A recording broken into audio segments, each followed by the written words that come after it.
you every this evening. This is the zoning hearing board meeting for July 21st, 2025 for the city of Harrisburg. We have a rather large agenda this evening. Before we start, I just want to go over some ground rules. They're the same ones each time. I just want everybody to know that we have a court reporter here. The court reporter, stenographers, taking down everybody's what everybody says, word for word. This is done just in case there's an appeal to the Court of Common Pleas, so we want to make sure that we don't talk over another person, or if we answer a question, we enunciate the answer and not shake our head up and down. Everybody here who resides or owns property in the city or close to the property and has something legally relevant to say will be able to participate in each one of the various hearings as they apply to each individual. The first matter we're going to address this evening is going to be application 2610. It's last on the agenda. This is the application concerning the property located at 508 and 510 North 2nd Street. And this is a continuance request. I'll just indicate to the board that we received a letter from the applicant requesting that this matter be continued to the August 18th, 2025 zoning hearing board meeting. So I'd like to ask for a motion for the acceptance of this continuance request, and it'll be on next month's meeting. So moved. Continue the 2610 application to the August the 18th. 18th meeting. Is there a second? Second. All those in favor signify by saying aye. Aye. Okay.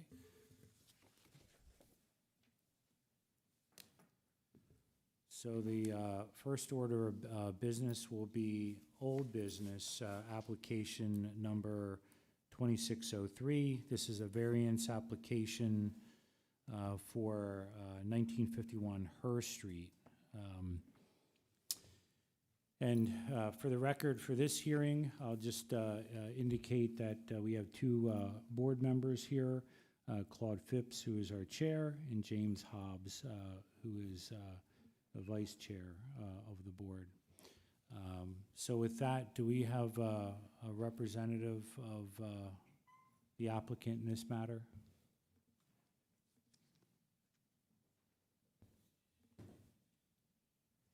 Okay. I'll also note for the representing the city's solicitor's office is Tirsa Cameron is present here this evening. We'll start out by swearing in witnesses. Mr. Knight, do you want to state your position with the city, and then we'll swear you in? Yes, I'm the planning director. Okay. Would you raise your right hand? Do you swear or affirm that the testimony you're about to give before this board is the truth and nothing but the truth? I do. And do you agree that that you will be sworn in for each of the hearings this evening? Yes. Okay. And then, sir, would you like to tell us your name, spell your last name? My name is Dennis Boyer, B-O-Y-E-R. Thank you. Okay. And what is are you the applicant in this matter? No, I'm not. I'm the owner of a sign company in Reading that's going to be hopefully installing the sign. Okay. Would you please raise your right hand? Do you swear or affirm that the testimony that you will be giving to this board this evening is the truth and nothing but the truth? I do. Okay. Mr. Knight, do you want to give us a summary of this application and indicate what zone the property is located and such? Yes, so the case for 2603 is a variance application for a sign larger than permitted by right in the commercial neighborhood zoning district in which the building to which the sign will be affixed is located. The applicant is proposing a 50 square foot sign when a 25 square foot sign is permitted by right. This property has been undergoing some changes in the last few years. It originally was two properties, 1933 and 1951. Her Street, 1933 had a diner on it, and 1951 had a small gas station canopy with islands with gas pumps on them. 2 years ago, the applicants proposed and received approval for a project to demolish both properties, consolidate the lots into a single parcel, and build a new, larger gas station on the property with the pump islands and canopy at the eastern end of the site, and a convenience store building at the western end of the site.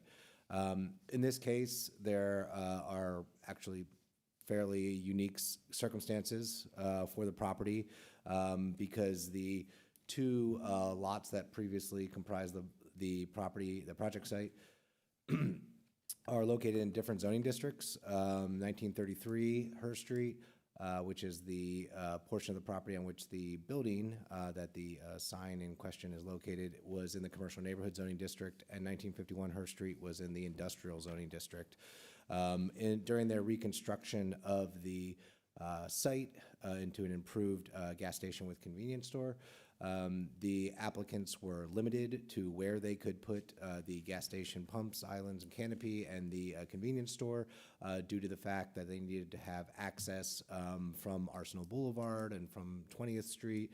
So the gas pumps needed to be at the eastern end of the site in the industrial zoning district, which left the convenience store being in the commercial neighborhood zoning district. So despite the two properties being conjoined into a single lot, the split zoning remained. It's this condition that essentially creates the justification for the applicant's request. The applicants did not have the option, based again on the configuration of the site and the necessary vehicular access, of putting the store at the eastern end of the site, where the proposed signage would have been permitted by right, with the gas pumps being at the western end.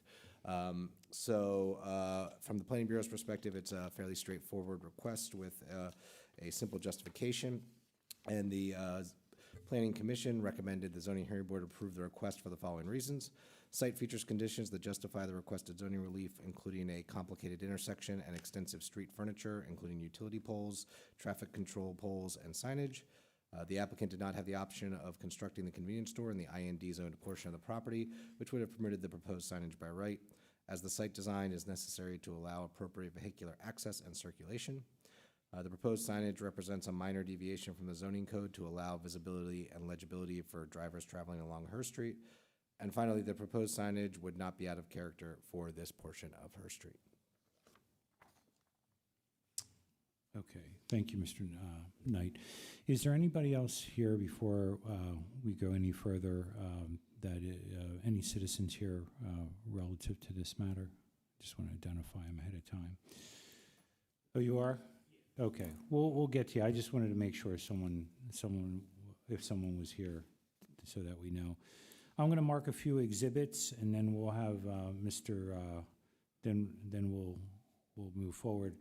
I'm going to pre-mark exhibits, starting with Exhibit B1. B1 was the original email that where this matter was continued from last meeting. Exhibit B2 is a proof of publication. The time and place and particular nature of this matter was published in the Patriot News on June 1st and June 8th, 2025. B3 is a letter dated July 17, 2025 from the Planning Director, Jeffrey Knight, to the applicant, notifying the applicant of the time and place of the hearing. Exhibit B4 was the hearing notice, which was posted upon the property in question.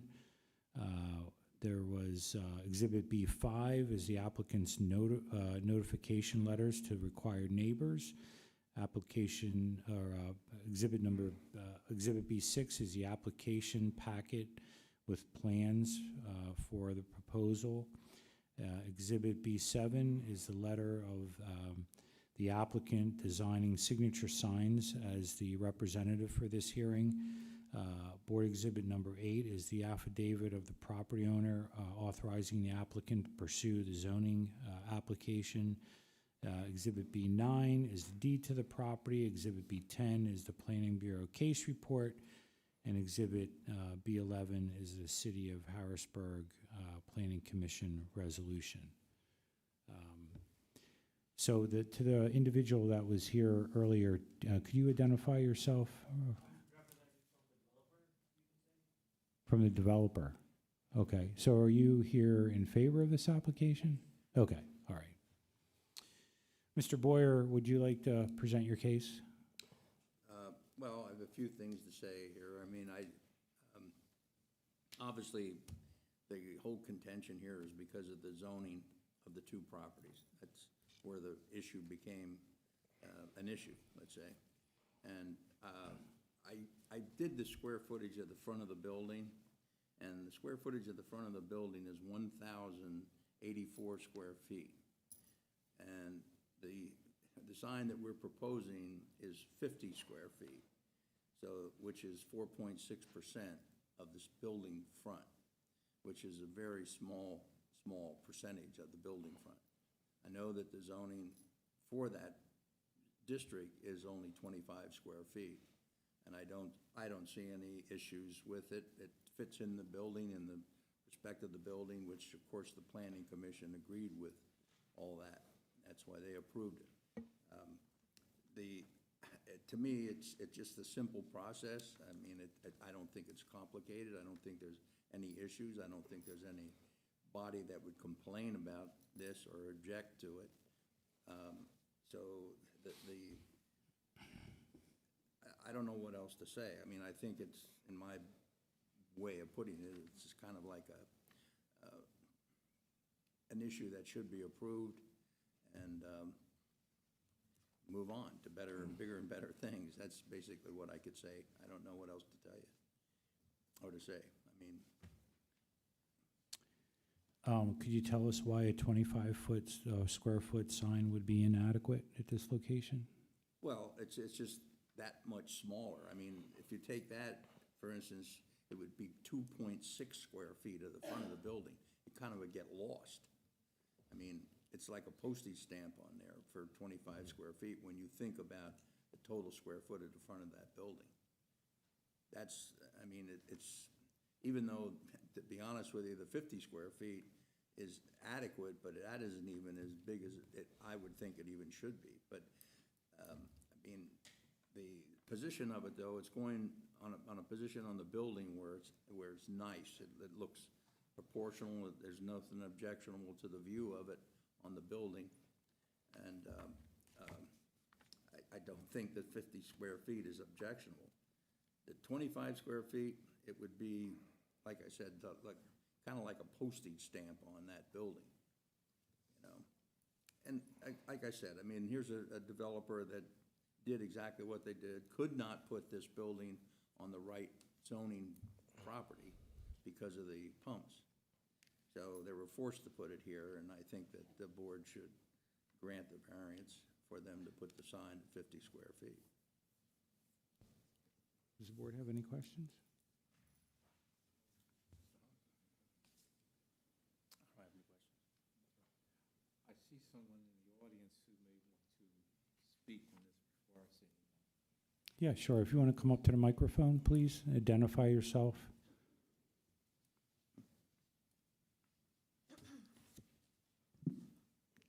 Hi, my name is Jennifer. I'm not, I actually didn't come here for that. Just wanted to see the process because I'm coming next month. But I'm very familiar with the property, with the job site. I own 1939 Boas, which is directly behind the site. And I just wanted to say, first off, what they are doing is very nice. The area, it was bad before, what was there before the diner and the previous gas station, it was very ran down, very deteriorated. With how big the building is, I believe if they put the sign, the smaller sign, the 25 square feet sign, because of the intersection, the street that it's at, when you're coming down, 20th is on the left, and then it becomes a one-way, Arsenal becomes a one-way, and then Her comes up. A smaller sign, someone that doesn't see in time that this is a convenience store and they need a convenience store, it may cause an accident or traffic violations if they try to turn too fast because they didn't see the sign ahead of time. Again, because of the complicated, it becomes a one-way, but then you could turn left also into it. So as someone from the neighborhood, I would be in favor of a bigger sign to alert someone that's looking for a convenience store, that's driving past, to alert them in time so they can turn on their blinkers and turn on 20th Street, which is how they would be able to turn onto this. And if they're coming from Her Street, they wouldn't actually see the sign if it was that small, because it would be on the right-hand side and it kind of blocks it, the angle. They wouldn't be able to see it if it was that small. And again, they would try to make a turn last minute, and it may create accidents or other traffic violations because of if they didn't see it in time. That was it. Okay, thank you. No, the question I had, and again, I understand it's Arsenal Boulevard, First Street. Are there any traffic control devices coming off of Arsenal Boulevard, making that left or right? Yeah, so there is a traffic light on the far side of that intersection, so basically along this property, if you're coming from Arsenal Boulevard. So there's the traffic light, there's some street lights, and there's some utility poles along that frontage of the property with Her Street. I'm answering the question because I believe you some of the concerns that you just raised about flow of traffic and being able to see the sign. My second piece, and I apologize, I always want to ask you questions. Okay, just have it. That monitor, is that about, that's like a 40-inch monitor, 45-inch monitor? I'm trying to get sizing of between 25 feet versus 50 feet, okay? And let's say that the monitor's here at 50 feet, okay? If I cut that in half, you're saying a sign trying to fit within that 25-foot would not be observable easily, okay, even though it's lit and it's electronic. Correct. Is that what you're Yes. proposing? See, what you have to realize is that the 25 or the 50 square feet is the out-to-out dimension of the sign. Okay. Totally right to left, totally top to bottom. That does not have anything to do with the lettering that's inside of that square footage. So basically, you take a 25 square foot sign, increase it to 50 square feet, the letters can get twice as big, which is twice as noticeable. See, that's basically the whole context there. So, you're selling, you want to sell the product, Right. it's just that convenience store. Okay. That's all I have, thank you. Thank you. Mr. Knight, was there any conditions that the Planning Commission placed on their recommendation of approval? There were none. The proposed sign is otherwise in conformance with the illumination, and it's not going to have movable animation on the sign, so it's otherwise in conformance with the zoning code. Okay, thank you. You wanna-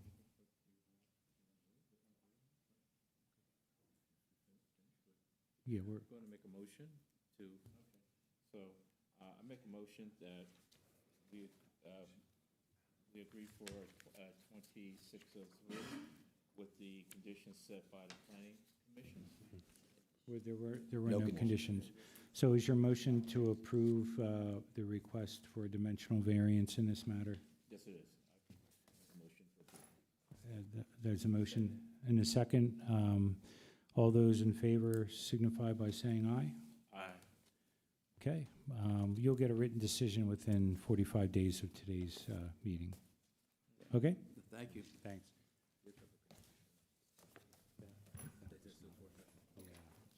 You're good, yeah. Thank you.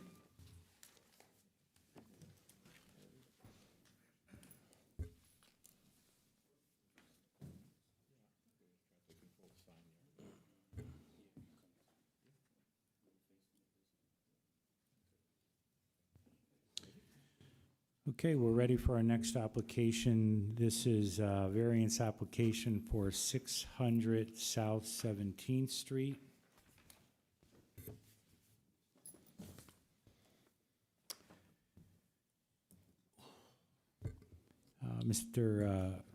Again, for this application, we have Jeffrey Knight from the City of Harrisburg Codes Office, Tirsa Cameron from the City of Harrisburg Solicitor's Office, Claude Phipps, who is the chairman of the Zoning Hearing Board, and James Hobbs, who is the vice chair. For this is a application number 2606 for 600 South 17th Street. Mr. Knight was previously sworn in and indicated he would be sworn in for all hearings this evening.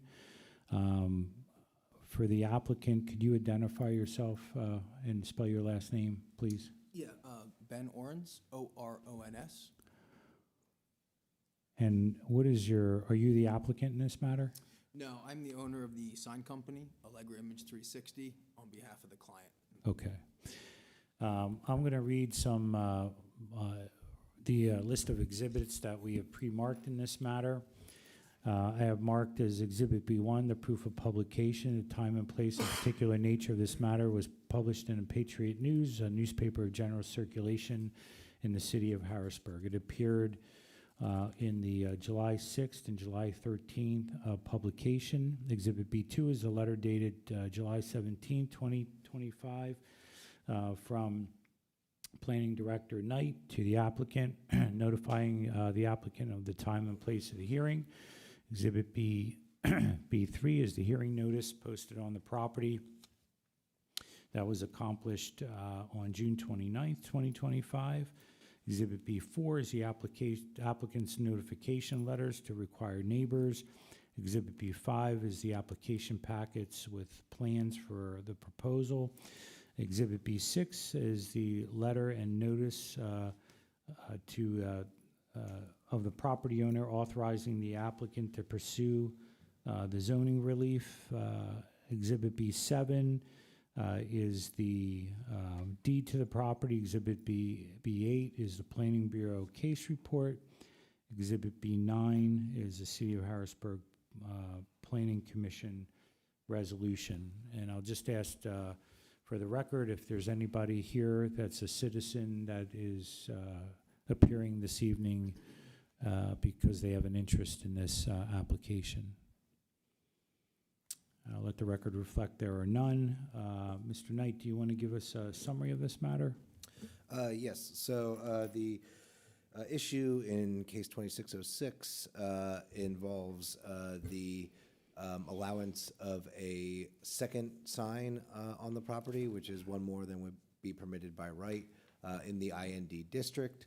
The signage is otherwise in conformance with the allowable size and illumination. It's 96.6 square feet. And the proposal is actually part of a larger project that involves both the replacement of the existing sign at the southwestern corner of the intersection of 17th Street and forgetting off the top of my head here, Brookwood Street, sorry, to the north. And so that sign will be replaced with a sign that is in conformance with the zoning code, and then the applicant is also proposing to install another sign at the southern frontage of the front of the building. Now, the second sign, the location creates the justification for the applicant's request. As noted, the building occupies a full city block, actually a little bit more running probably a couple blocks east-west, and then the front is a full city block north-south. The existing sign, again, is at the northern end of this front elevation, so visible to that intersection of 17th and Brookwood Street. However, it is likely that a majority of the applicants' traffic, both visitors and maybe deliveries, will be coming directly from the south, from Interstate 83, which is just to the south of the railroad tracks that border the southern edge of this property. And the applicants have one of their driveways onto the subject property and to the parking area and loading docks at the rear of the property, just to the south of the front of the building here. So if they were only permitted to have one sign, by the time deliveries and visitors were able to get to the northern end of the front elevation to see it, they might have passed the vehicular access point, and then they'd be forced to maybe either turn around or drive down Brookwood Street, which, having done several site visits to the property, is fairly narrowed by the fact that there's truck parking along the southern side of the street, and there's a drug treatment center just to the north, so there's parking along that side of the street. It's really only one lane, even though it's two-way traffic. So for the benefit of visitors and deliveries, it is reasonable to have the sign at the southern end of the building near that vehicular access point so that people coming off the highway can quickly identify the building and turn in on the safest vehicular access point. Again, the signage is otherwise in conformance with the zoning code, so the proposal does represent the minimum deviation from the zoning code because it's one additional sign when only one is permitted by right.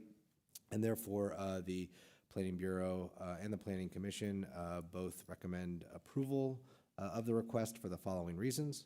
The proposed signage will better identify the business and appropriately direct vehicular traffic to the on-site parking for visitors from the south and specifically from Interstate 83, where the majority of deliveries, shipments, and visitors are anticipated. And aside from the zoning relief required for an additional sign beyond that permitted by right in the IND district, the proposed signage is otherwise in conformance with the size, height, and illumination requirement. And the Planning Commission has no conditions? That is correct. Okay. And is there one tenant in this building? I believe so, yes. Okay. Is that, I saw some of the plans, is it HB McClure I think so, yep. And I believe Occupied. they've been there for a little bit, yeah. occupies the entire building? Yeah. Okay. So, Arons, do you have anything to add or to present in this matter?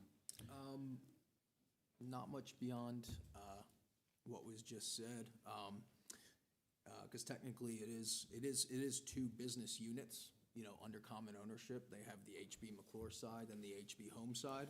So along with the identification, they want to, you know, as big of a business as they are, they want to denote both business units on the side of their building. HB Home on the left, HB McClure on the right, if you were looking at it straight on. And you're in agreement with the testimony of Mr. Knight? I am. Okay. Does the board have any questions? Just going to ask Mr. Knight, has there been any, I guess, recent approvals to a similar type of request to have multiple signs? In this general vicinity or just overall? I guess general vicinity is I can't think of any off the top of my head for this particular area. I know just one that springs to mind is, I believe, Harrisburg University downtown several years ago had a larger building where they were proposing signage at the top on 3 of the facades where 2 would have been permitted by right. So that's a similar request. Gotcha. Okay, thank you. Good evening. I only have one question. Will these signs be illuminated? They will not. Because that's my question. Second question is, have you talked to any of the neighbors if one of the signs facing Brookwood, I believe? Yeah. Well, both of these signs are facing 17th Street, and I believe across the street is an auto repair shop, and there is some other industrial activity at the southern end of that block. Not really factory. Yeah. Okay, thank you. Ms. Cameron, do you have any questions? None? Okay.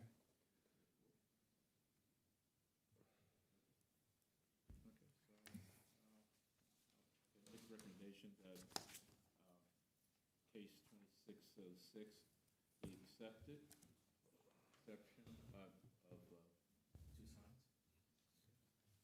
Yep. Okay, so your motion is to approve the application for the dimensional variance for a second sign. Yes. Is there a second? Second. All those in favor signify by saying aye. Aye.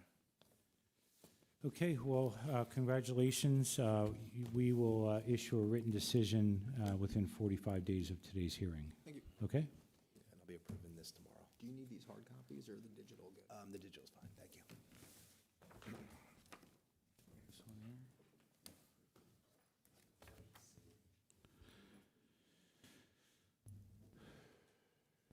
Okay, next application is application 2607. This is a variance application relative to the property located at 1332 North 2nd Street in the city of Harrisburg.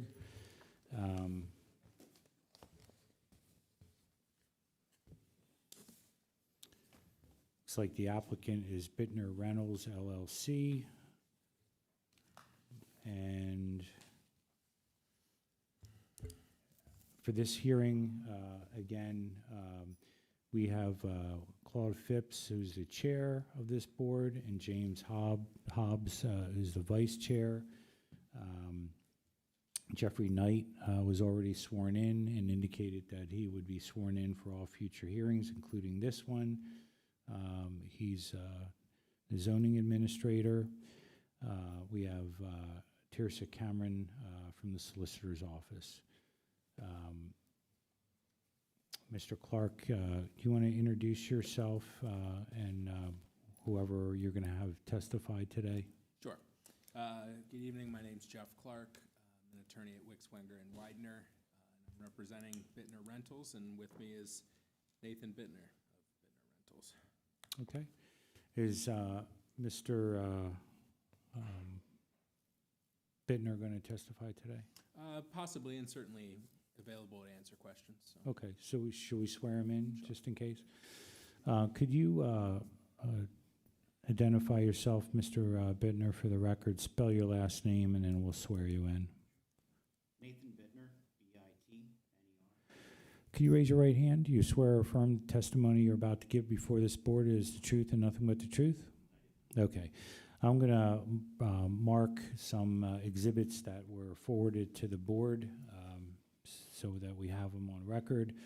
I have marked as Exhibit B1, the proof of publication. The time and place and particular nature of this matter was published in the Patriot News, which is a newspaper of general circulation in the city of Harrisburg. Publication appeared in the July 6th and July 13th publication. Exhibit B2 is a letter dated July 17, 2025 from the planning director to the applicant notifying the applicant of the time and place of this hearing. Exhibit B3 is the hearing notice posted upon the property in question that occurred on June 29, 2025. Board Exhibit number 4 is the applicant's notification letters to the required neighbors. Board Exhibit number 5 is the application package with the attached narrative, aerial map of the property, and street view photos of the property. Board Exhibit number 6 is the deed of the property establishing the applicant's standard to pursue zoning relief in this matter.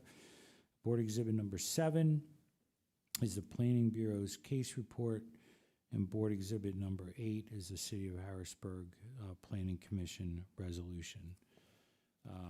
And again, before we start with the applicant, and if you want to just give a general, Mr. Knight, a general overview of this matter. Sure. So the issue for case number 2607 is the use of the current accessory parking lot on the subject property as a commercial parking lot available to residents or customers of businesses in the immediate area. Currently, the property is functioning as both a funeral home and an apartment building. So the existing parking lot on site provided parking for both the residents of the property as well as visitors and employees of the business on site. As the applicant attested to at the Planning Commission meeting, the business of the funeral home has kind of gradually been winding down to the point where they're only doing, I think, a funeral a month, they testified. So the need for parking has certainly been greatly lessened from when the height of that use would have been. And there are 5 apartments on site, but certainly more parking than is required for the tenants of those units. And so the applicant is proposing not really any change in the use or the development per se, but in who can use the parking lot. The property is located outside of the city's competing parking area, so that is not a consideration in this case. What would be, whether that would be in conformance with that agreement or not, that is no longer that is not applicable to this particular site. So the applicant is simply seeking to use the existing configuration of the property in a different way, and in a way that will be of benefit to the surrounding community. Parking can certainly be difficult at times on 2nd Street and on nearby Verbeck Street. There are occasionally people parking in the vacant lot that's about a block away on Front Street there. So there is certainly a demand for more off-street parking, which again will bring the parking on-street into hopefully better and safer conformance with the city's regulations. So with that being said, the Planning Commission recommended that the zoning hearing board approve the request with the following conditions. The applicant should provide a site plan of the proposed surface parking lot, including aspects such as lined spaces and driveway aisles with dimensions to confirm the parking lot will be in conformance with applicable regulations. The site plan should identify ways in which to bring the property into conformance with the applicable zoning regulations, such as the inclusion of landscape screening and possibly street trees planted in the corners of the lot. And to be clear, because the property is already existing as a surface parking lot, any non-conforming aspect with respect to those sections of the zoning code would be a legal non-conforming aspect.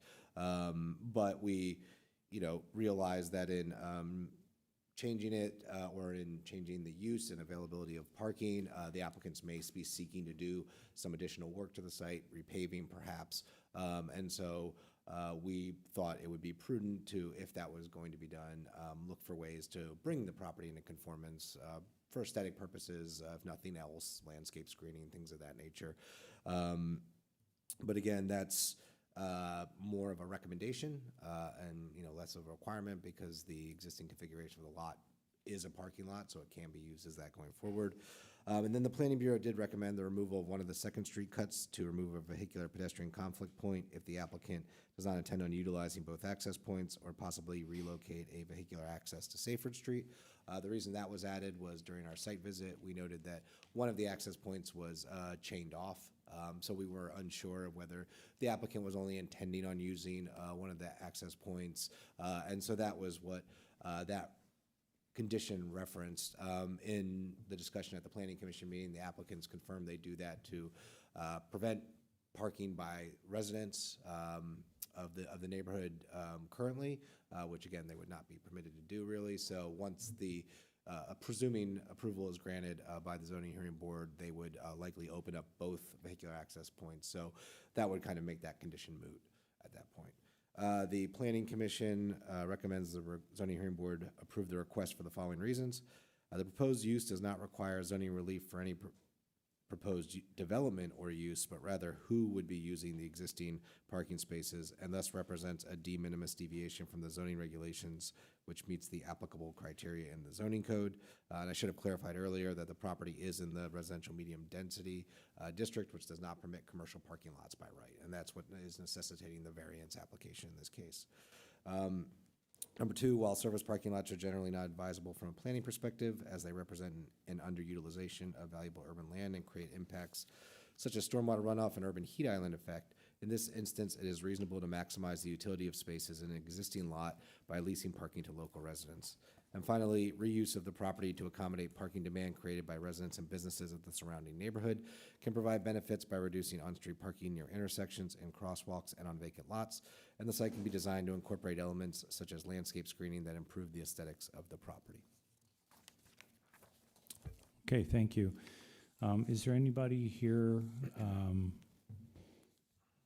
for this application? Anybody? Okay, well, we'll let the record reflect that there are no citizens here for this particular application. Mr. Clark, would you like to proceed with your case? Sure. I'd like to ask Mr. Bittner a couple questions about the application. Mr. Bittner, are you the managing member of Bittner Rentals LLC? I am, And when did you purchase this property? in 2015. And was it in its current configuration when you purchased it, its current use? Yes, And so does it currently operate as a funeral home and then also as multifamily units? it does, yes. About how many funerals are held at the location? We do about one a month there. And it has, do the residents of the multifamily apartments use the parking spaces? They do, Okay. So is there one each for each? How many apartments are there? 5 apartments. Do they each have one space essentially? Yes, And so is the remainder of the parking lot more or less unused? pretty much. About how many parking spaces would you estimate there are? I think it's about 45. And so we're here on an application, you would like permission, you would like to change the use to a commercial parking lot, is that right? I would, yes. And do you intend to have, on what basis would you rent the parking spaces? On a monthly basis. So permit parking on a monthly basis? Yes. Do you, is it currently listed for sale? It is. And does it appear, what kind of market, what does it seem like it's showing interest, what kind of purchasers are showing interest in it? Let me ask you that way. We've had people look at it. I think a lot of the people that have looked at it are looking at changing the use back to apartments, maybe. And before it was a funeral home, was it a townhome in the first place? So I know that it's been a funeral home since I think in the late 30s. I think it's 3, at one point it was, I think, 3 townhouses that they converted into a funeral home. And so if converted, it still wouldn't use all of the parking spaces for the parking lot? No.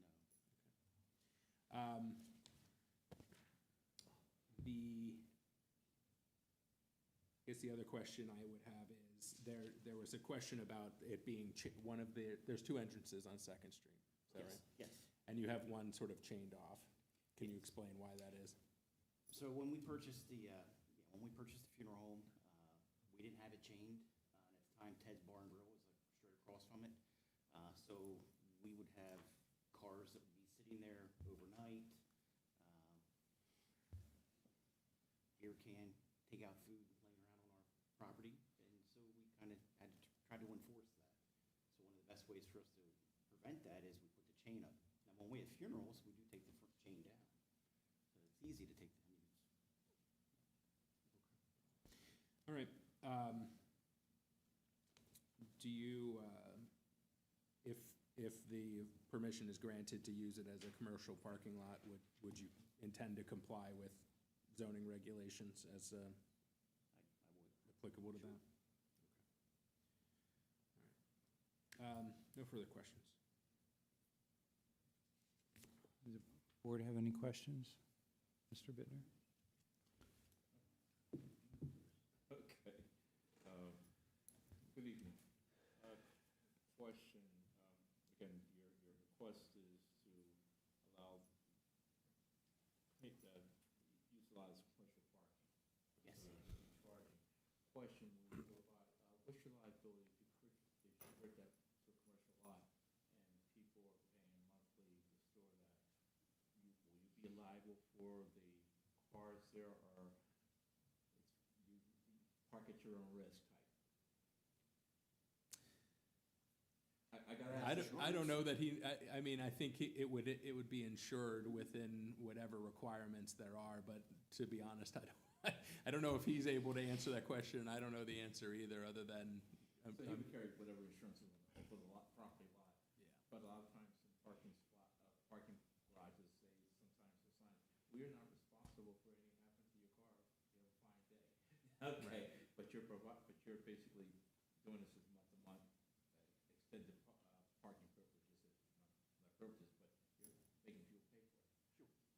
Second, the residents of the 5 apartments, once you convert this to commercial lot, will they be charged to, will their rent go, will they be charged being able to park on that lot?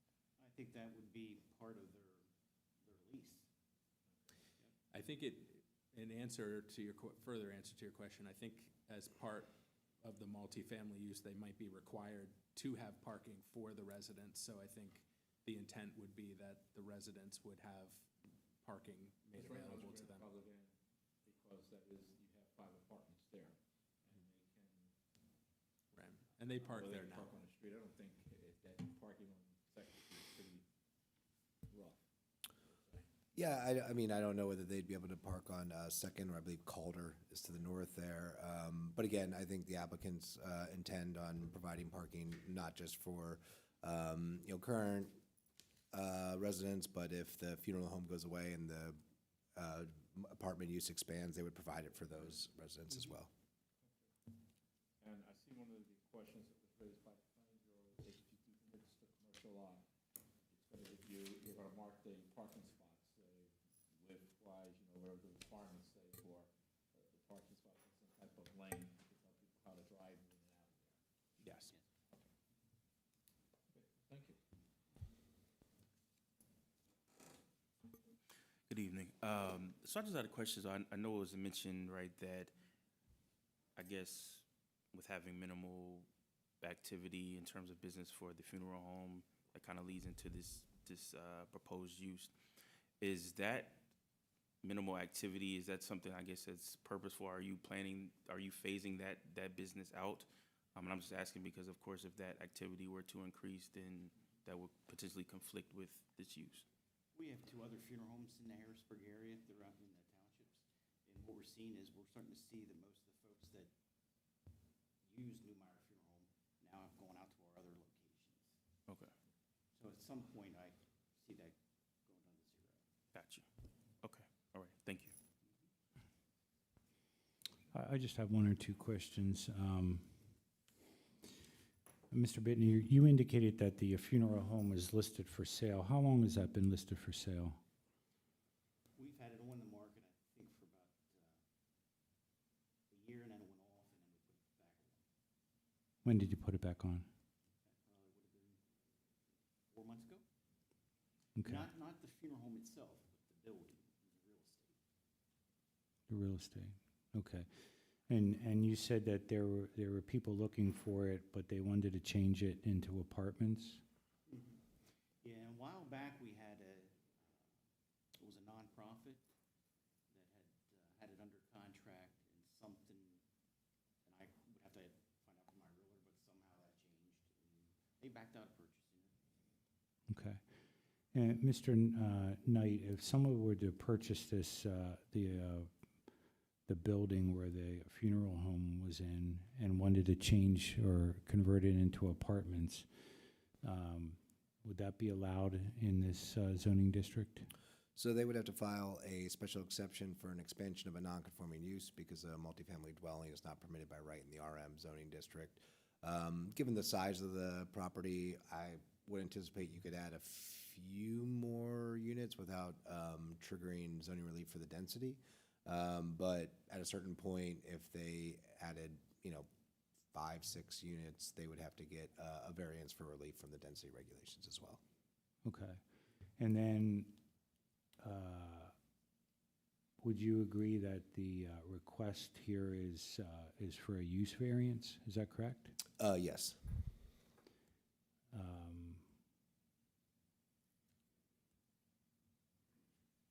Okay.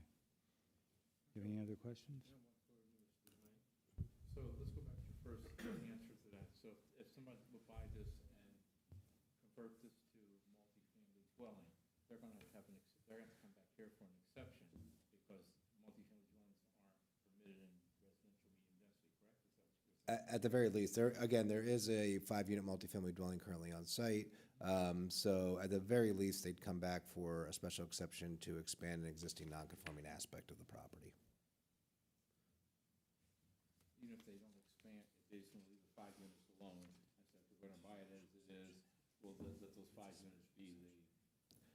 If they just left the property alone, did not replace the funeral home space with additional residential units, then they would not come back before the board. It would only be if they converted that space into additional units.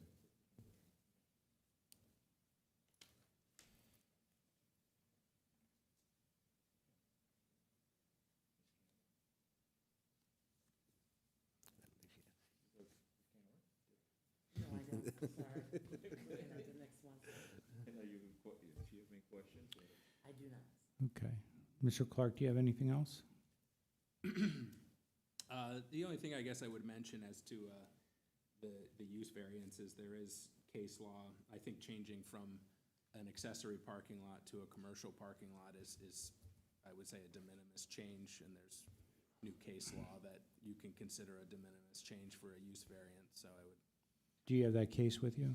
I don't have the case, but the site is Solon versus Zoning Hearing Board of East Bradford Township. I think you cited in. It's in the hearing board Bureau of Nazareth. No, that's ours. That's ours. Okay.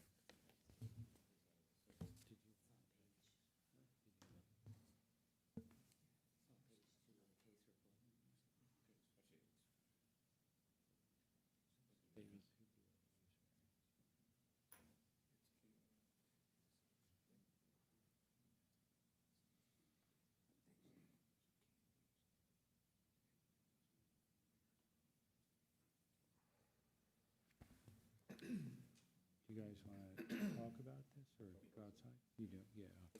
Okay. We're gonna, if there's nothing more, Mr. Clark, we're gonna recess and they have some legal questions and then we'll be back. Okay. Okay?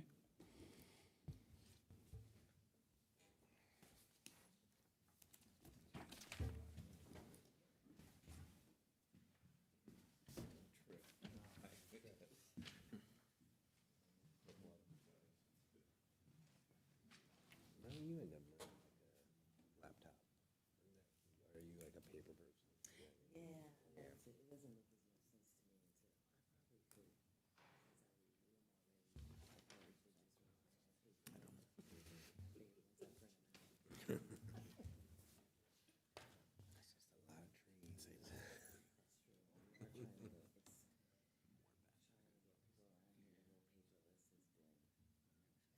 Oh, well, these guys do it. I mean, I appreciate that they do it. Harv kinda does it. I don't have to deliver a hard copy packet.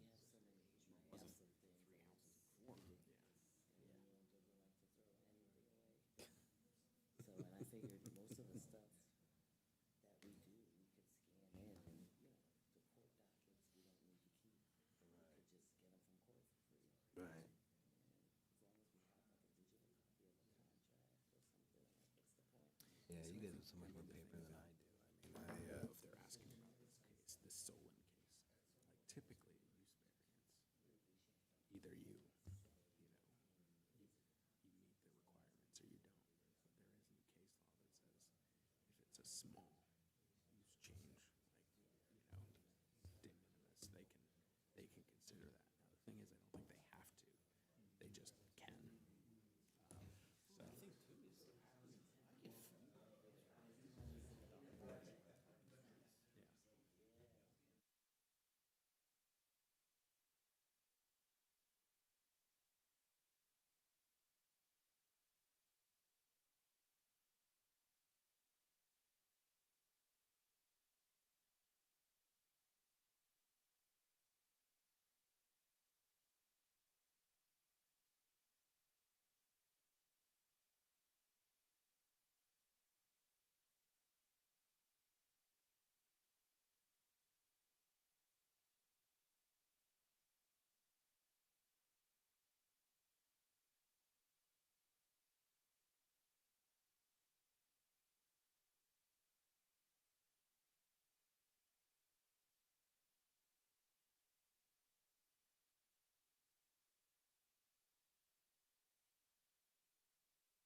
does a board member have, does a board member have is there any motion before the board to be presented? Yes, regarding application 2607, I would like to make a motion to deny the request for variance. There's a motion, is there a second? I second. Moved and seconded. All those in favor signify by saying aye. Aye.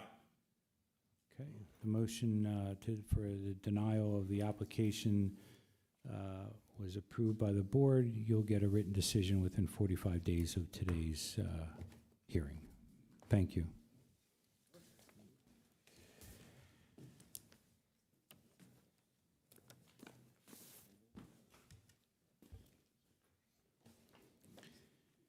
Next is application 2608. This is an application relative to the property located at 2001 Lenox Street.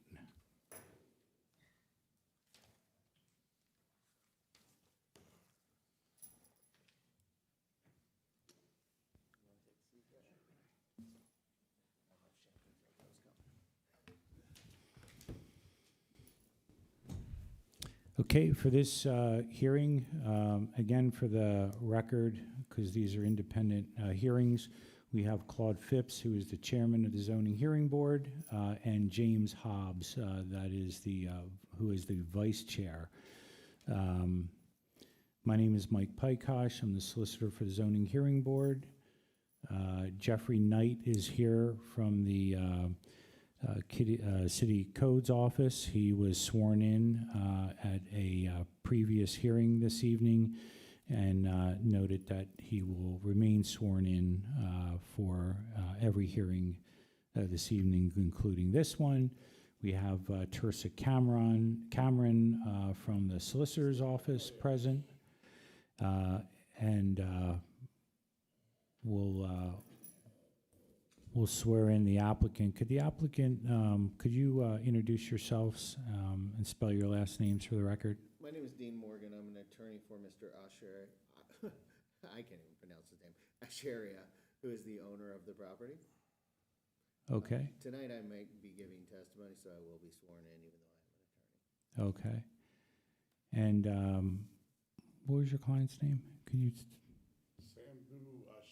Oh, I'm sorry. The owner is Shambu, Shambu, Asheria, Acharya.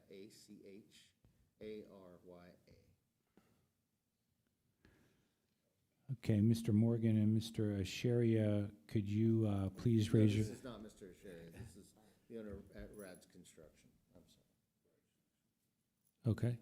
What is your name?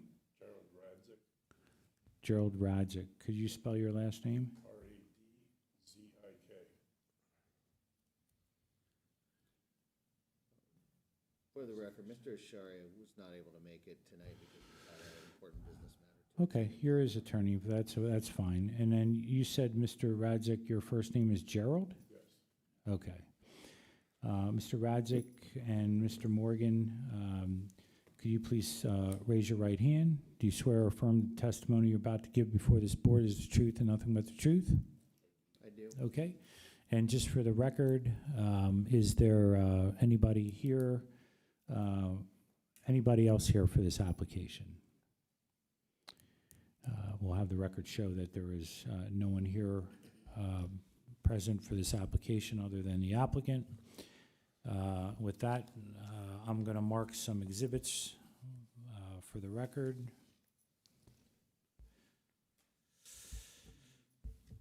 I have marked as Exhibit B1, the proof of publication. The time and place and particular nature of this matter was published in the Patriot News, a newspaper of general circulation for the city of Harrisburg. The ads appeared on July 6th and July 13th, 2025. Exhibit B2 is a letter dated July 17th, 2025 from the planning director to the applicant, notifying the applicant of the time and place of the hearing. Board Exhibit number 3 is the hearing notice posted upon the property in question, which was accomplished on June 29th, 2025. Exhibit B4 is the applicant's notification letters to the required neighbors. Exhibit B5 is the application packet with the attached narrative, aerial map, and where's that?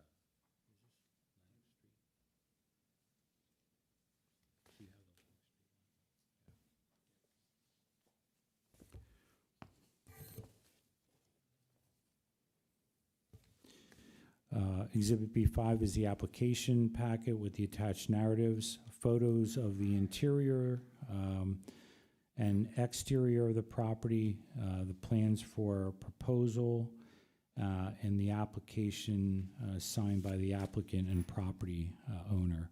Exhibit B6 is the deed to the property establishing the applicant's standing to pursue relief. Board Exhibit number 7 is the Planning Bureau case report, and Board Exhibit number 8 is the City of Harrisburg Planning Commission resolution. So we have Exhibits B1 through B8. And Mr. Knight, would you please give a general overview of this matter?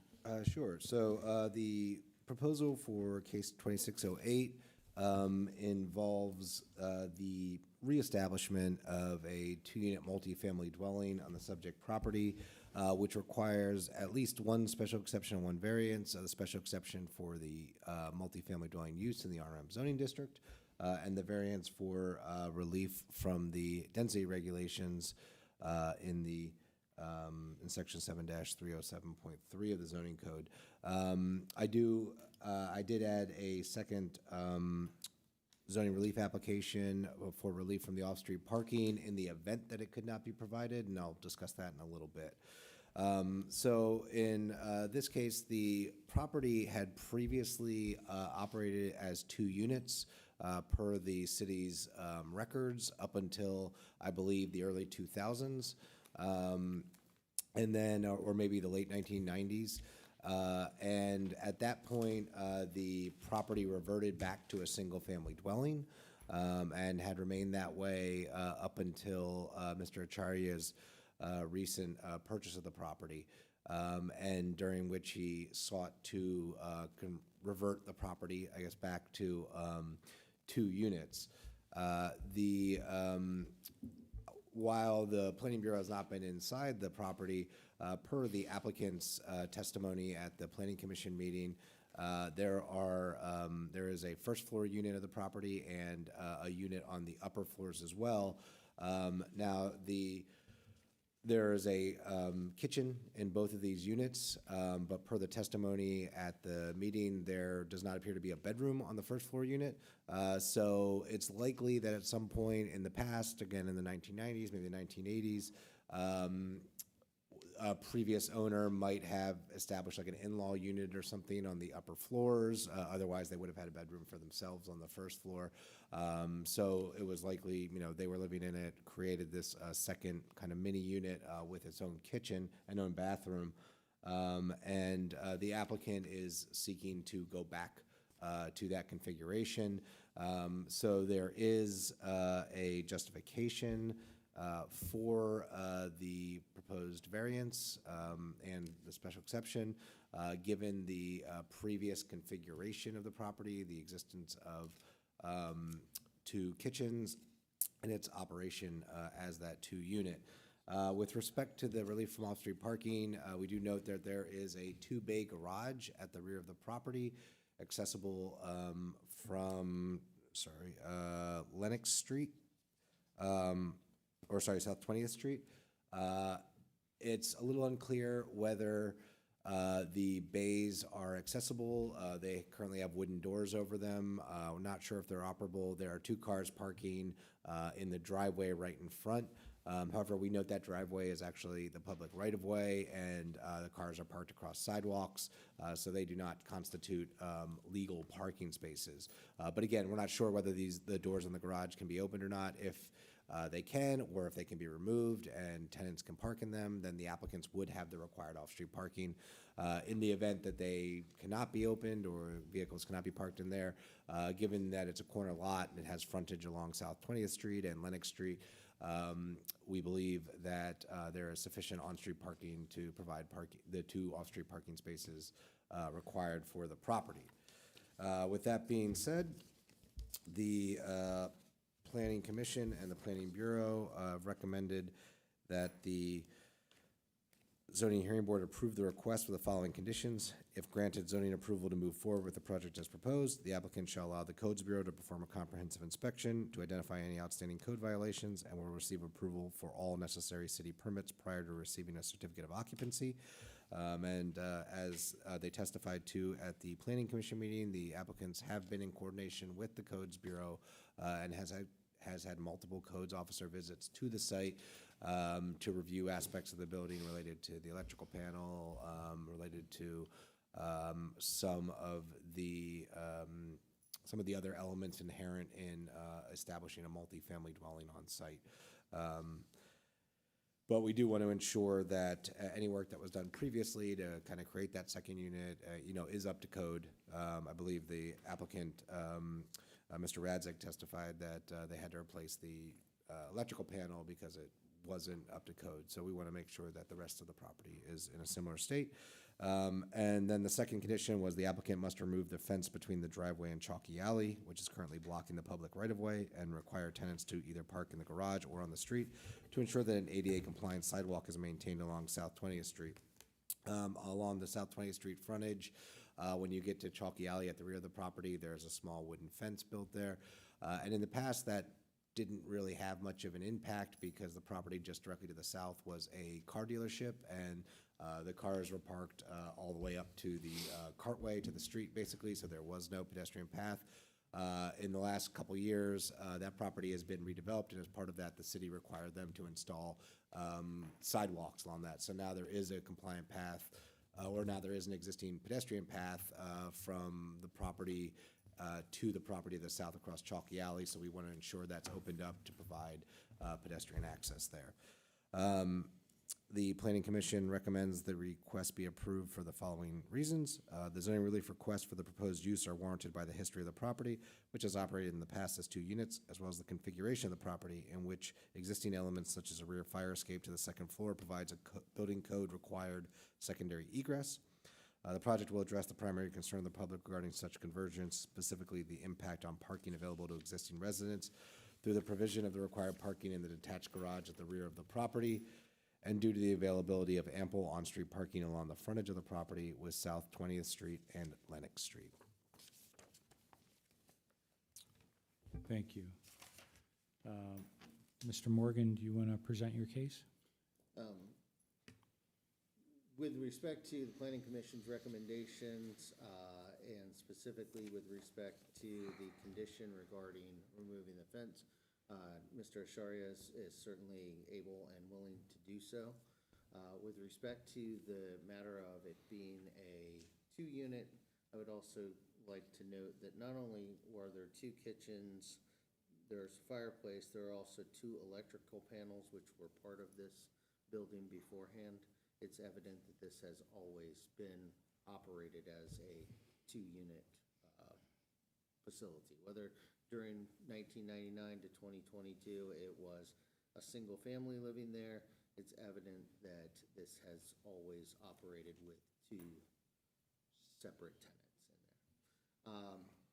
With respect to the garage,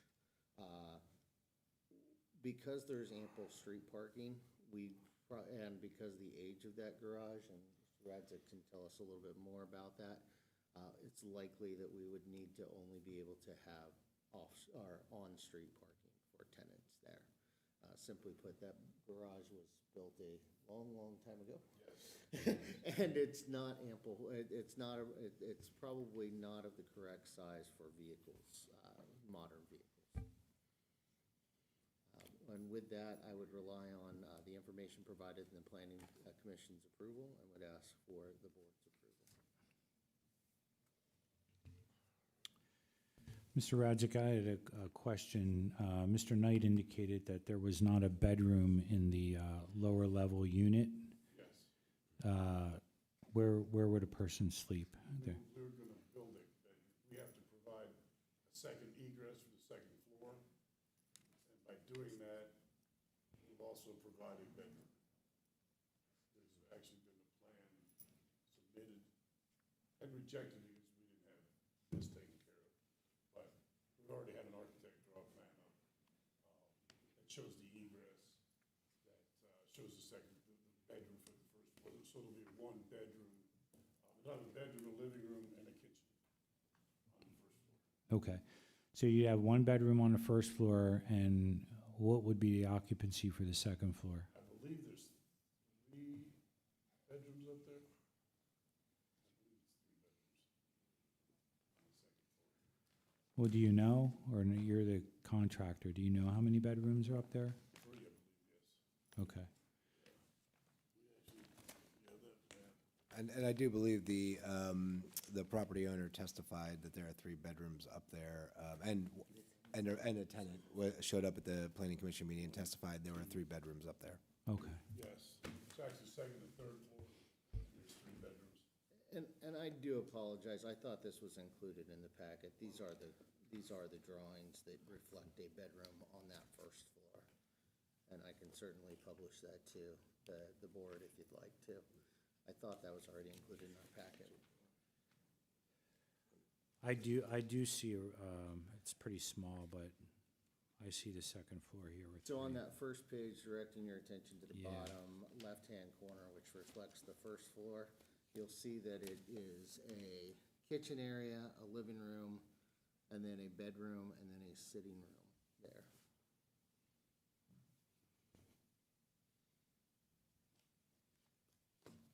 And if your eyes are as bad as mine, I'm happy to show you the full-size copy. And on the one plan, there's a third floor. There is, which comes up from the second floor, that would be the same unit, second floor unit. Oh, I see. So the second floor unit has 2 bedrooms. It's all one unit, but 2 bedrooms on the second floor and 1 on the third floor? Yes, no, opposite. 2 on the third floor, 1 on the second floor. And then the other room there is a living room. You wanna see the big one? Oh, I see. So on the third floor, you have storage, a bedroom, and then storage. And then on the second floor, you have the kitchen, living room, and a bedroom. But, and all that's all one unit. And then the first floor is a kitchen, living room. You're gonna put in another bedroom, and there's gonna be a sitting room. Yes. I see. Okay. I don't have any other questions. Does the board have any questions?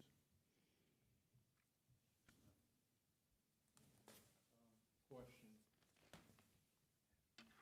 Maybe just this goes to you. Mhm.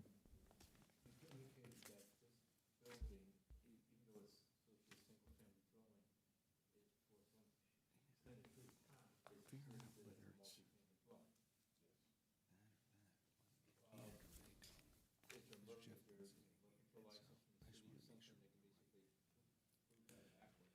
Yeah, so when we look at properties like this, we go back through essentially what are the Codes Bureau records, although the same database has like mercantile permit records and stuff. And the Codes Bureau records are comprised of things like building permits, rental inspections, buyer's notices, and zoning certificates. Now, I think sometimes what'll happen is a contractor, for example, will submitted a permit in the past and maybe only put 1 unit because they were only working on 1 unit. And so that's how that's entered into our system. And so what it's our job to do is kind of to parse through these old records and kind of say, is that what happened here? And, you know, if we see rental inspections for 2 units, we assume the Codes Bureau went out there, did an inspection, and confirmed there were 2 units. So while the numerical record may be a little back and forth, you know, we kind of know what to look for in identifying, like, okay, we acknowledge that this was 2 units at one point. You know, that being said, this was all decades ago, and I don't think anybody from the Codes Bureau is still working here that was back there then. So, you know, I can't attest to what city staff did at the time, but we have to use the best information available to us. My second question would be, originally, when this wouldn't have been allowed in this district, okay, 2 units. insisted multi-family going for an extra period of time, but I don't use the word, it should. Let's just use that one, let's say it should. Talk about, there's 2 kitchens, 2 baths. Yeah, 3 baths. Is this electric, gas, or is this all, It's electric and gas. okay, so there's individual gas? No, heat is provided by the landlord. That's the only gas there is heat. Now, Okay, just. provided by the okay, so landlord. there's no, But there are 2 electric meters, okay, and the kitchen is all electric. yes, And this is a 3-story building. yes.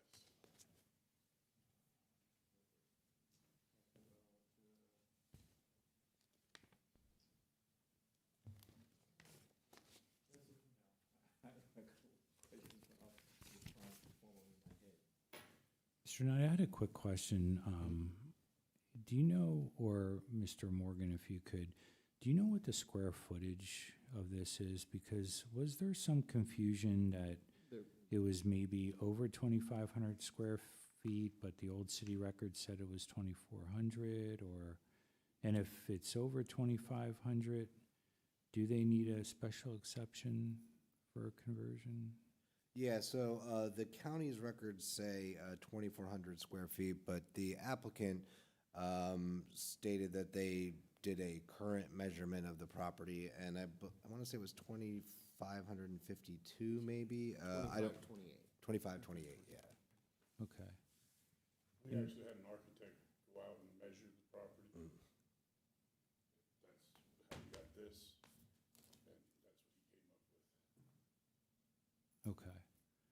So, Mr. Radzik, it's your testimony that the square footage is 2,528, is that correct? Okay.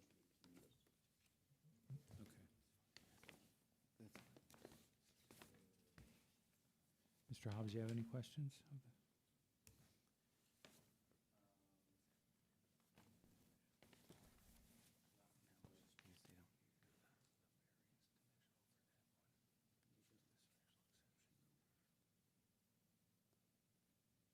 Indicated that the garage in the back is maybe not up to codes or not. In an overabundance of caution here, and with the availability of street parking, I believe it would be appropriate to allow for street parking in this particular case, rather than having to later on come back and make that request, if I'm understanding how the process works here. Allowed 2 parking spots. There would be required to have 2 off-street parking spaces for the 2 units, yes.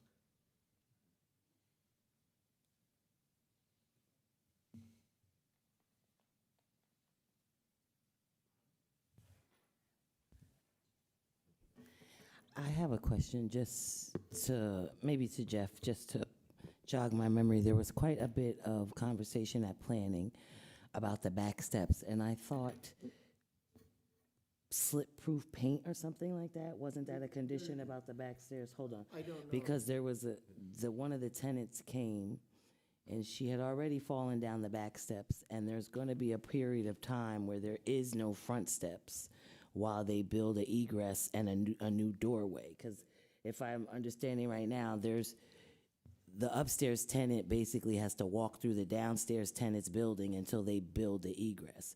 But maybe it was an agreement, it wasn't a condition. I thought we said specifically planning was concerned about, he said he was gonna get paint with sand in it. You remember that, Mr.? Yeah, The- they did say that. Yeah, I honestly don't recall I whether, think they just agreed. but I think wasn't they, sure I if don't, it I don't think it was a condition. formally added as a condition. And again, Quite a bit of time on that. yeah, but they did, the owner did commit to, and I believe Mr. Radzik committed to painting it with non-slip paint. That was primarily a larger issue for a temporary period when they're going to be installing this new wall and configuring the front entrance. Once that happens, that will be a secondary means of egress and it won't be their only point of access. Fire escapes, will they be metal, it'll be metal, or is it gonna be? It's existing and it's wood. It's existing already, yeah. Yeah. And if I can address that, we would certainly have no problem making that a condition. Certainly, the safety of the tenants is paramount. I mean, if they didn't make it a condition, that's fine. I actually think the owner just agreed that he would do it, so. And we're okay with either way, because the safety of the tenants is paramount.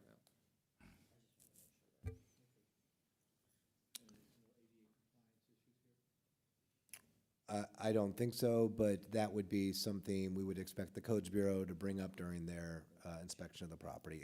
If there are, I don't believe there's like a requirement that it be ADA compliant or anything, but they would be able to address that. So, Mr. Knight, just to review, there's a special exception for the conversion For the use, for the use? yep.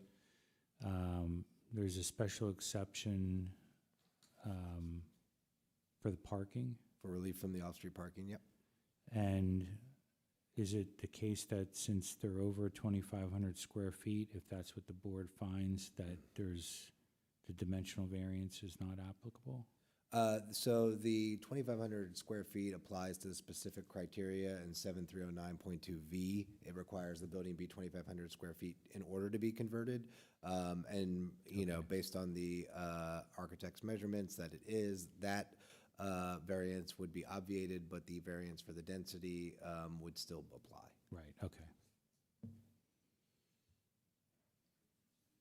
Okay.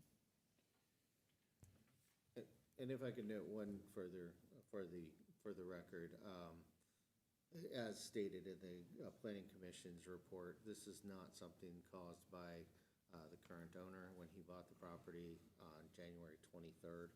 This was the condition of the property at that time. Okay, anything else? Nothing else. Okay. Board, do you want to step outside, or? Okay. We're going to take a short break, and we'll be back, okay?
Tell me what you think.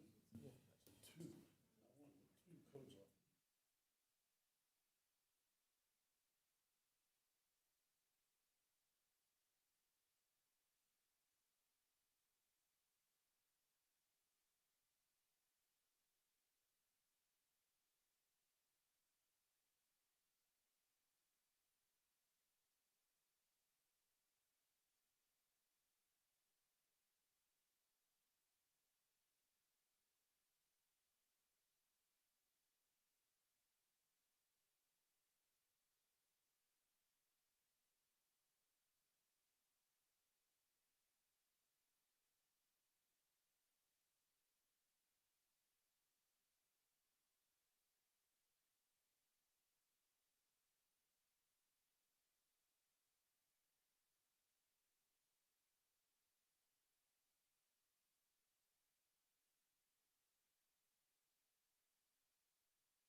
Okay, we'll go back on the record. Does any of the board members have a motion they'd like to present? Yes, regarding application 2608, I would like to make a motion to approve the request for variance and special exception, inclusive of the conditions set forth by the planning commission, as well as the owner taking steps satisfactory to the city to address the concerns of slipping on the, with the back steps. Okay, so your motion was to grant the request pursuant to the application. Is there a second? Second. Moved in second. All those in favor signify by saying aye. Aye. Okay, motion passes, and you'll receive a written decision within 45 days of today's hearing, okay? Well, thank you. You can apply for a permit. Thank you.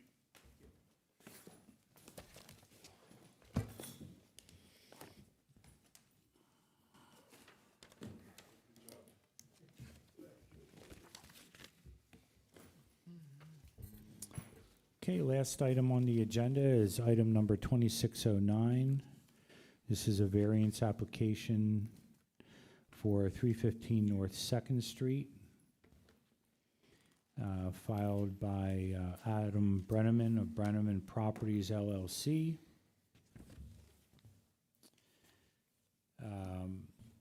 We have this evening with us Chairman of the Zoning Hearing Board, Claude Phipps, Vice Chair James Hobbs. We have Jeffrey Knight, who was previously sworn in a hearing earlier this evening, who has indicated that he will remain sworn in.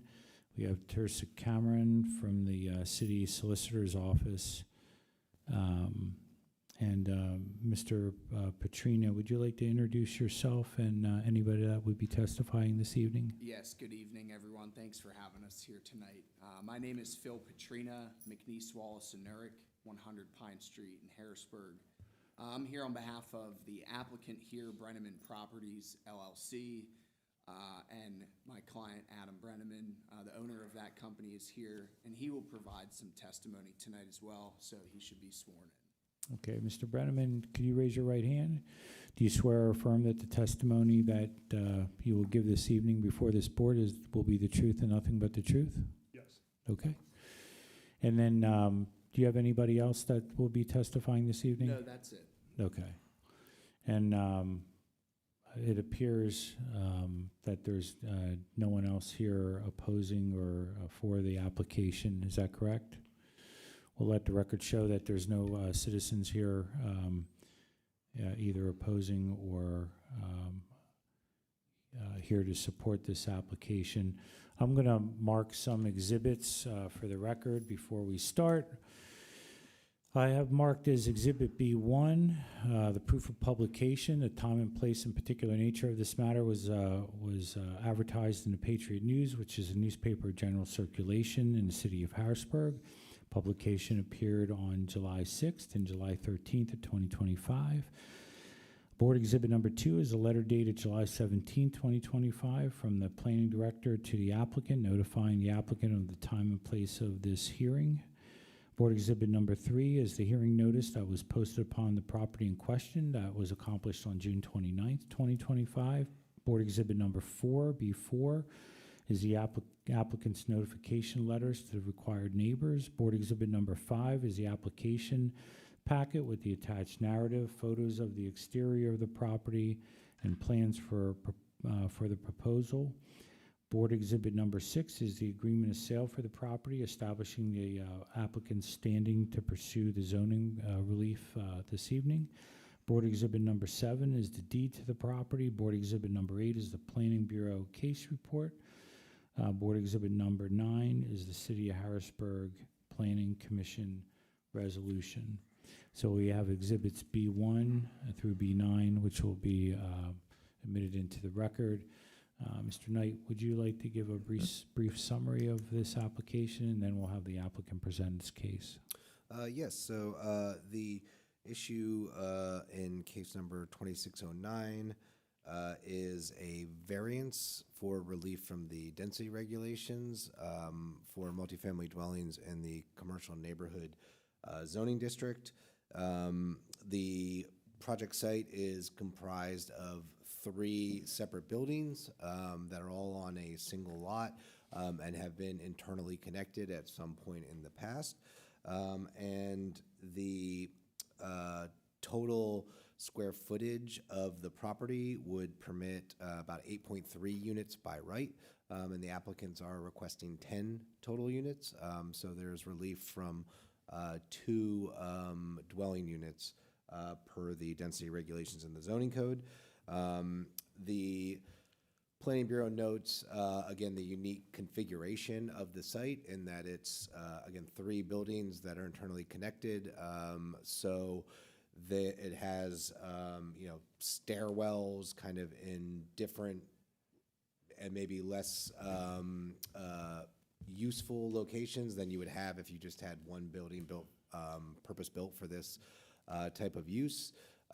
In addition, there's like kind of different floors of the buildings. If you note the floor plans provided by the applicant, where the central building has a 3rd floor that the other 2 buildings don't really have, so there's kind of additional space there. And the Planning Bureau notes that the units range in size from 486 to 1,290 square feet.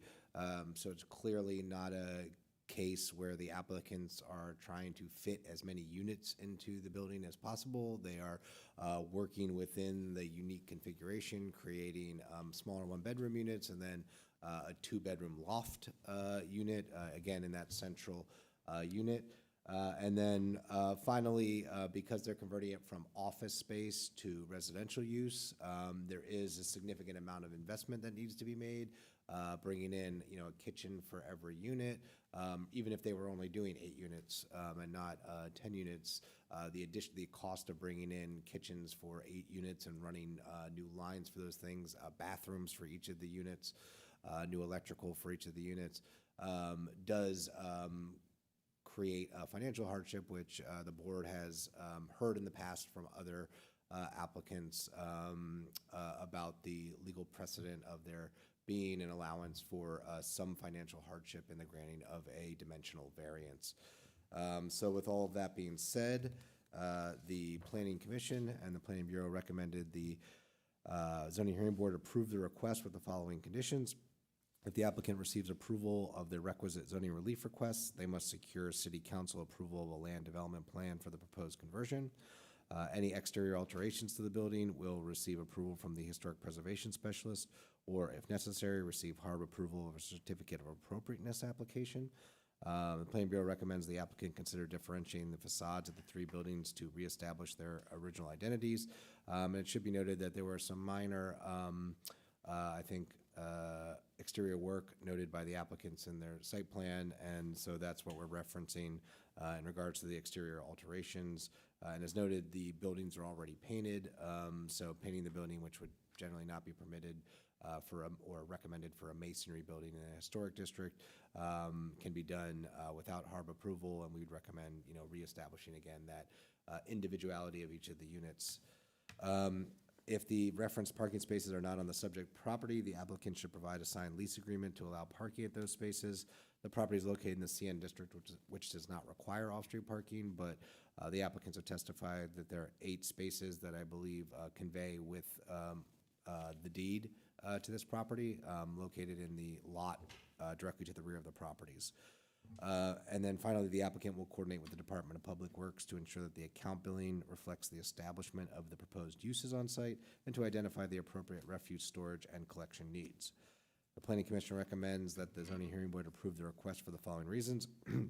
The internal configuration of 3 attached buildings, specifically the locations of aspects such as walls, stairs, and doors and windows, compels the reorganization of space into more units than we've would be permitted by right, and the components necessary for the establishment of the by right multifamily dwelling use, such as kitchens and bathrooms, requires investment compensated for through the inclusion of additional units. The proposed reuse will add new residents to the neighborhood to activate the street on nights and weekends and grow a customer base to support local businesses, and will provide additional units to the downtown housing inventory. The range of unit sizes and the mix of 1 and 2 bedroom units will accommodate a variety of household sizes and needs, helping to further diversify the downtown housing inventory. And finally, other conversions of former office buildings in the surrounding neighborhood have demonstrated the proposed use will not adversely impact the character of the neighborhood. Okay. Mr. Petrina, do you want to? Yes, with that, thank you, Mr. Knight. We have a short presentation tonight, and I'm going to pass out some exhibits, just so that we're all looking at the same sheets here and oriented to little map here. These are the same exhibits that were provided in the application. But we'll just give them as a visual here tonight.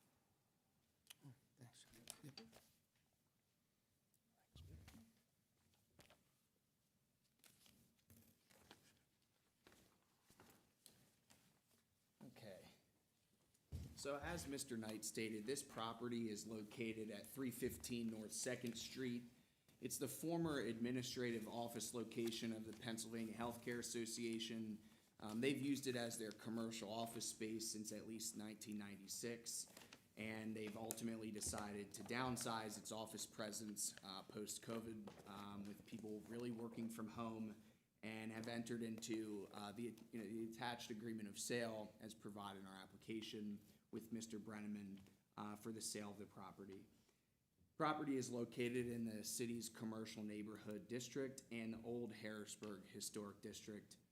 And it is improved with an approximately 8,300 square foot building and 8 off-street parking spaces that the property has use of through an access easement agreement that's conveyed in the deed to the property. Brenneman Properties proposes to convert this existing office building into a 10 dwelling unit multifamily apartment building.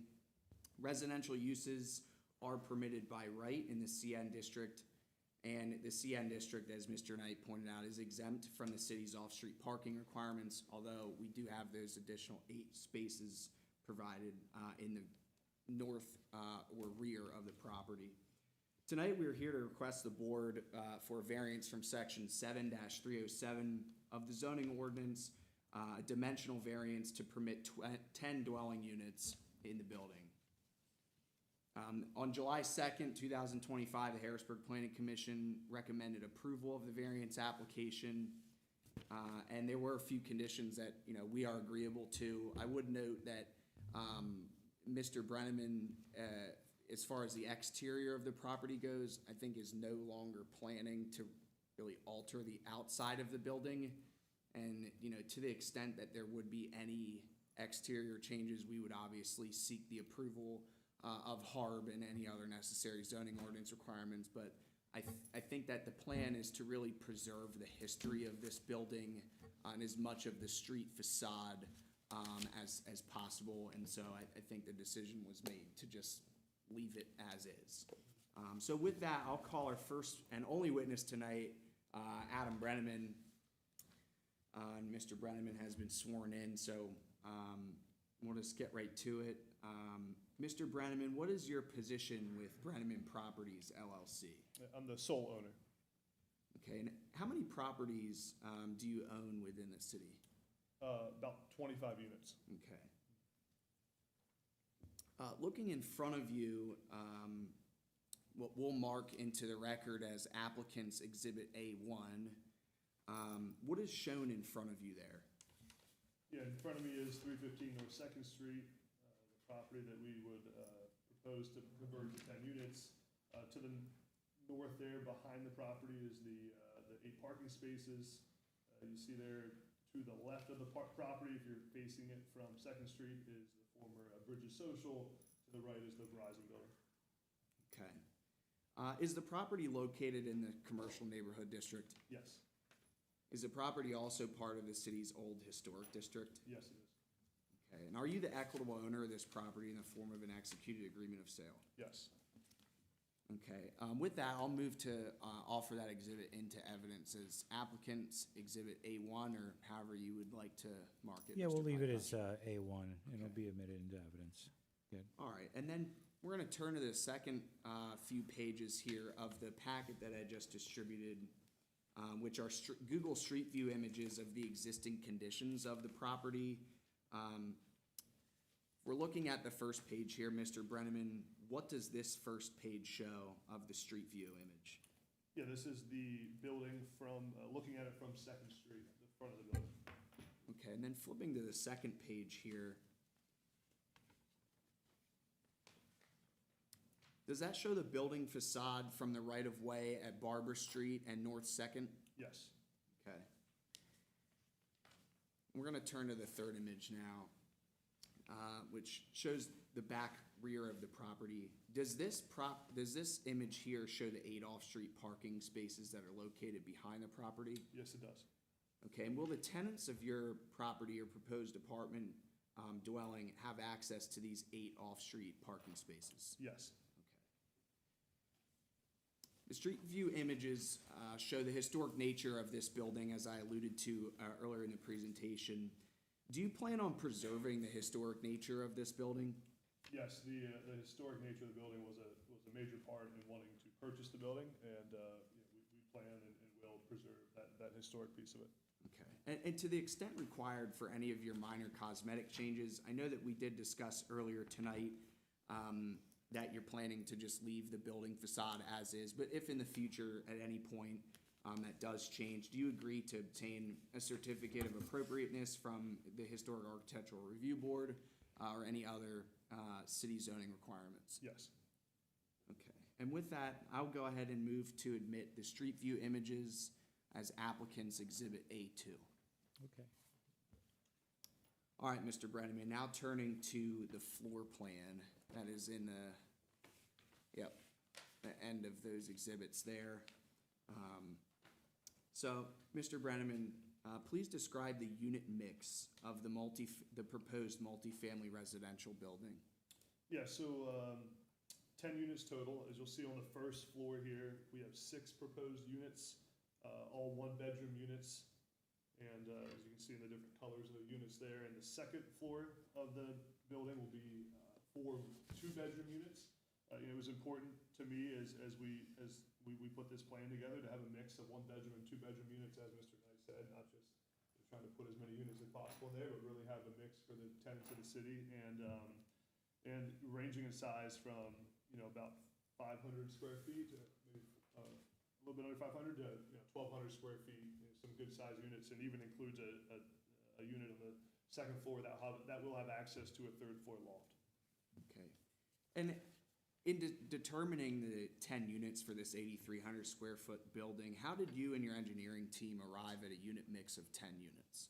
Yeah, we ran a lot of different plans and financial analysis and pro formas, and the reality is with construction costs where they are, that 10 units was the least amount of units we could build that would be financially feasible to do the project. Given the cost of the conversion, it being an office space, the unique nature of the building being in a small lot, the 3 different buildings combined into one. As Mr. Knight said, that 10 units was what we needed to be able to do this project. Okay. And will these proposed units be market rate rental units? Yes. Mr. Brenneman, please, take a look here at sheet A101 of the floor plan and walk us through what it is showing on the first floor. Yeah, first floor, you'll see Unit A there on the left, 548 square feet.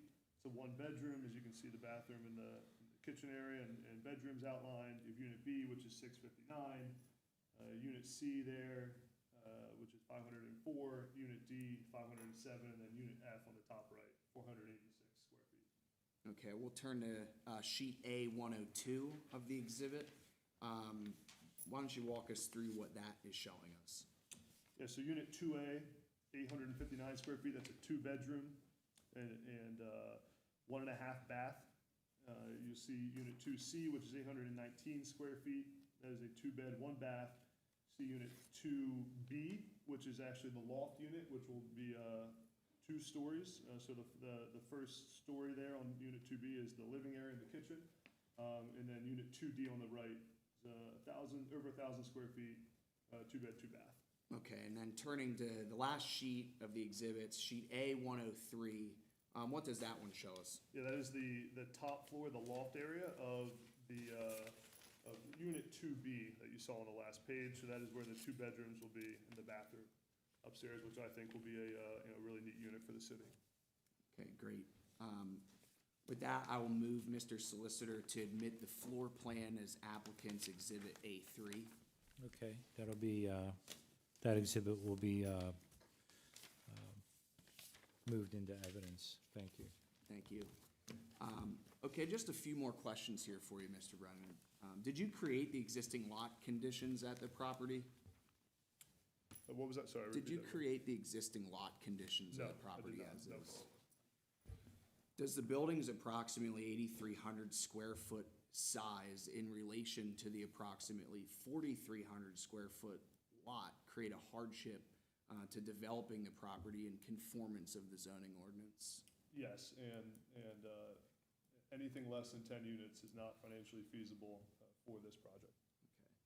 Is the required variance the minimum variance necessary to afford appropriate relief to redevelop this property for residential purposes? Yes, Okay, and will you agree to comply with all other city zoning ordinance requirements and any reasonable conditions that are imposed by this board in making the apartment conversion? yes, Did you review the application and the materials that were submitted in support thereof? yes, Okay, and to the extent applicable, do you adopt the statements made in the application and here tonight as your own statements? yes, I do. Okay. And for all the aforementioned articulated reasons, we have no further questions for Mr. Brenneman and respectfully request that this board approve the requested variance in the application here tonight. And with that, we'll yield back for questions that you might have. Okay, thank you, Mr. Petrina. Does the board have any questions of Mr. Brenneman?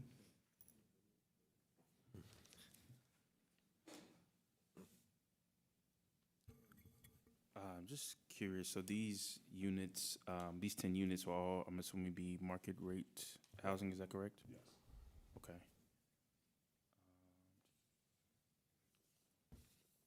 I'm good. Yeah. You can look at your pictures and one of the floor plans, the three buildings, are you gonna take the walls out between, all 3 buildings connected? Yes. Are they gonna be connected? Yeah, so they currently are all connected as an office building. So our plans involve moving and removing some of the walls in the building, but we are trying to preserve as much as possible. But it is, even though they're 3 different buildings, they are operating currently as one building. Thank you. That's one of my questions. You said market value. What's the pricing? You say you have an idea of pricing range for this? Yeah, for monthly rent? Yeah, it'll end up being between $1,200 to $1,400 a month in rent, depending on where the project ends up. I mean, we're probably a year out from being able to, list the apartments for rent, but those are the numbers that, make the project financially feasible from a cost standpoint. That includes the single bedroom and. Correct. Off the bedroom. Yeah, so the 2 bedrooms will be on the higher end there, and the single on the lower end. And option, I guess your second page or this one, the one that shows the parking spots in the rear. Yep. I made some circles. The parking space, will that be the parking lot, is that monitored? Are they cameras or is that just lighting? I see. I believe that is just lighting. Okay. Yeah, I see the cameras, I mean, I see the lighting, but at the top, I guess on the second and third building, right next to the Verizon building. Okay, looks like a camera. But that lot is not owned won't be part of this agreement of sale. That's Correct. Any camera technology that would go with the owner, current owner, Pennsylvania Healthcare Association. That lot doesn't belong to the building, sir. no, but they said they have reserved spots there, but it's owned. The lot is technically owned by Verizon, Bell Atlantic Telephone Company, and pursuant to the deed that's also attached to this application, there's Yeah. an access easement agreement to those 8 parking spots. Right. Okay, so. Yeah. So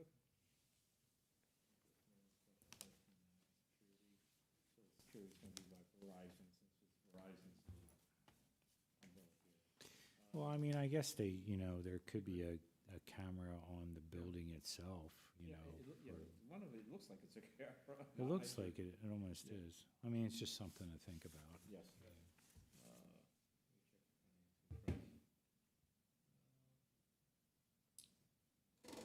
Build, will any of the apartments be ADA compliant? Oh, I'm sorry, can you repeat Will that? any of the apartments be ADA compliant? Not as of right now, it's not in the plans. So this is more geared towards singles or people starting out, just not family-oriented type of apartments? Yeah, I think professionals in the city, a big reason for wanting to do this project is that Second Street area of downtown that, those vacant office buildings, if we don't do this project, who knows what kind of office tenant gets into that building. And I think, something like this that gives these 10 units for new housing in the city is, will be part of that downtown revitalization. And you've talked to the, since this is a historical part of the city, I think Dave Morrison, his Historical Harrisburg, we've reached out to them, making sure that they're. I mean, I don't know if they've reached out, but I know they've discussed this with the Planning Bureau. Yeah. That's all I have.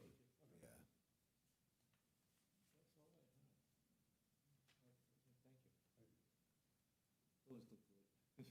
Those look good. I don't have any other questions. Ms. Cameron, do you have any questions? Okay. Oh, no, thank you. I'm just here in support. This project or? Yeah, I'm his. He's the agent. broker. I'm Yeah. his agent on the purchase. I hope he's not opposed. Yeah. This is the level of real estate service we provide. He's got a stake in this thing. That was a pretty good one, too. Okay. Is there anything else, Mr. Petrino? That was all we had. Okay. Okay. So, I guess I'll make the motion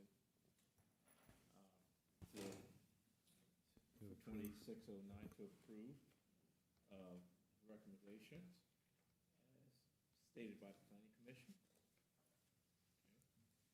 So your motion, Mr. Phipps, is to grant the dimensional variance request along with the conditions set forth in the Planning Commission's resolution.